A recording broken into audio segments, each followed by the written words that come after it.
حضور اکرم صلی اللہ علیہ وآلہ وسلم نے فرمایا کہ ایک بار حضرت موسیٰ علیہ السلام بنی اسرائیل کی ایک جماعت میں تھے کہ اتنے میں ایک شخص آیا اور کہنے لگا، کیا آپ جانتے ہیں کہ دنیا میں آپ سے بھی بڑھ کر کوئی عالم موجود ہے؟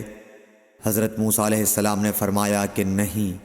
تب اللہ تعالیٰ نے حضرت موسیٰ علیہ السلام پر وحی نازل کی کہ ہاں، ہمارا بندہ خضر علم میں تم سے بڑھ کر ہے۔ تو حضرت موسیٰ علیہ السلام نے ان سے ملنے کی راہ دریافت کی۔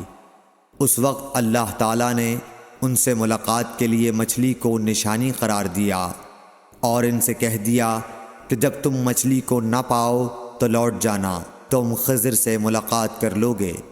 حضرت موسیٰ علیہ السلام دریا میں مچھلی کے نشان کا انتظار کرتے رہے۔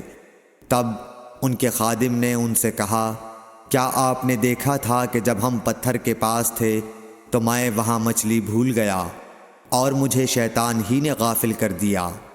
حضرت موسیٰ علیہ السلام نے کہا کہ ہم اسی مقام کے تو متلاشی تھے۔ تب وہ اپنے قدموں کے نشانوں پر باتیں کرتے ہوئے واپس لوٹے۔ وہاں خضر علیہ السلام کو انہوں نے پایا۔ پھر ان کا قصہ وہی ہے جو اللہ تعالیٰ نے اپنی کتاب میں بیان فرمایا ہے۔ صحیح بخاری حدیث نمبر 78۔